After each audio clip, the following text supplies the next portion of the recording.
guys, so a lot of you, whenever I actually make a video, you message me and you ask me how you can speak English like me. Now, English is my first language, but I do speak Hindi, Sindhi, and Spanish as well, and I speak them pretty decently also. But in this video, I'm actually going to tell you how I teach my son to speak English, okay? It's a little method that I've devised that I think is really good and really effective in terms of learning how to speak English. For you, of course, it will be learning to speak and write it, because you of course have to write it in your exams. And it's something that I've come up with and I would love to share with you because I'm also using it on my own child. So something that I really trust and I have faith in. Now, before I actually get into the video, I would love it if you hit on that subscribe button, the like button, and the notification button for when I make future videos. Please ignore the whole attire today. It's been a pretty hectic week, but I was doing this with my son today and I had to share it with you. So let's get into the video. Now, I have this in about 6 or 7 steps for you. The first step is with him, I find a storybook that he likes. So this is Jack and the Beanstalk, and this is Masha and the Bear. And he actually really likes these storybooks. He likes a variety of them. He loves me to read him stories.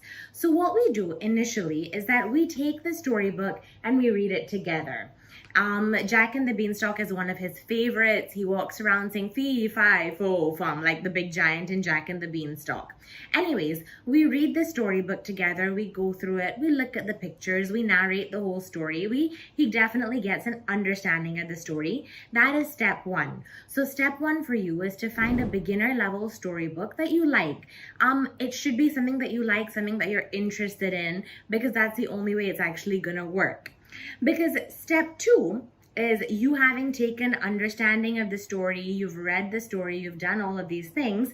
And step 2 is without looking at the book, you explaining the story. So what I get him to do is we read one book for about a day or two.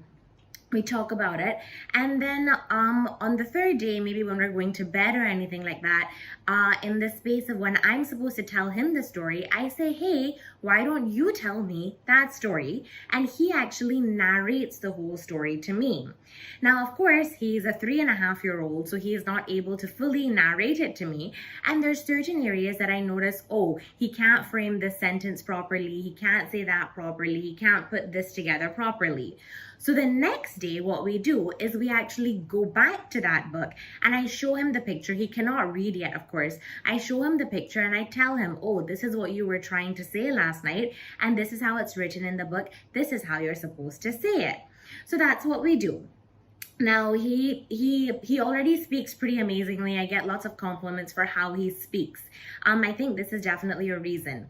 Anyways, coming back to it. So I tell him how to frame it. And then we do this over another day or two.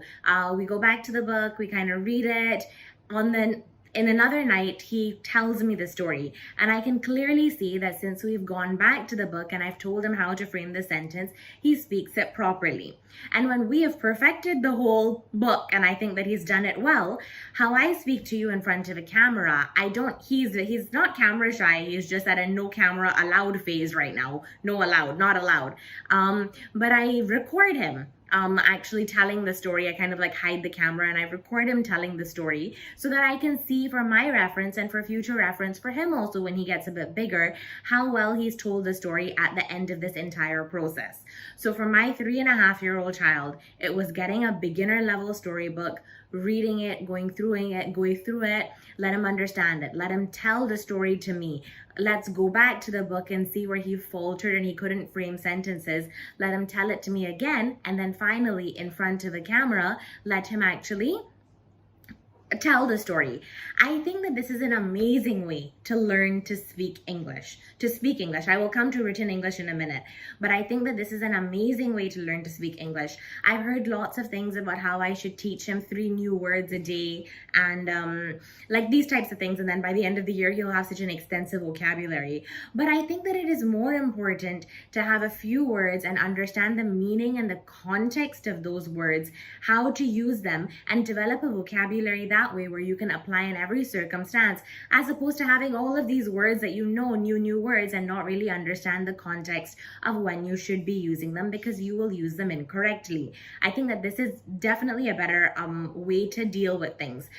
Sudha Murthy is a writer that I love, actually, and if you look at her writing, it's simple and understandable. There's no crazy words in there. You don't have to get a dictionary to actually like understand anything she's saying. She has a perfect grasp of the language, and it's so enjoyable reading her books, right? And yeah, like her language is simple, her vocabulary is simple, it's nothing crazy, but because she uses the words that she has so well, because she understands the context and the meaning, her books are so successful.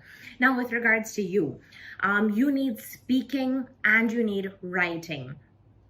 I would suggest that in the middle of all of this, you don't just tell the story, okay? If you've read a story and you've narrated it, I would like you not to just tell the story. I would like you to write down the story in your own words. After you write down the story in your own words, use a grammar app. Use something like Grammatically. I was looking at Grammarly grammar apps for you. Grammarly, it seems pretty amazing. Put your story, what you've written in there. It will highlight your grammar mistakes. After that, buy a grammar book, an old school nonsense grammar book. When I was young, we used something called the NJER, which I studied from, which my brother studied from. My brother is 8 years older than me, which my mother studied from. I swear, the book is white and blue. I still know the pages of the book where there were verbs and this, past tense, past participle, this. Get a grammar book that has exercises. After you've put your stuff in the Grammarly app and you see, oh, you're going wrong with how verbs are used, go and use the grammar book, do the exercises, and rewrite your story. I guarantee you, after about 60 to 90 days of doing this, you're speaking English, you're spoken. Look at me, I'm teaching you about English and I'm not speaking it properly. Your spoken English and your written English will be very, very good. Do not learn 3 new words a day and not know how to use them. Find a story that you like. Understand it. Write it and speak it in your own words. Put your written work into an app like Grammarly. See where you're grammatically going incorrect. Find a book on grammar.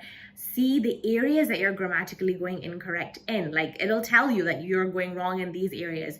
Do the exercises. Rewrite your story. Do it with a few books and see how comfortable you become.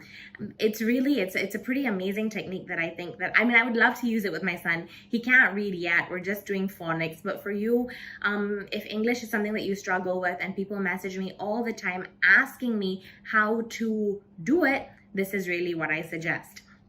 Until next time, you guys, this is what of your likes, Jack and the Beanstalk and Masha and the Bear. There are tons of others.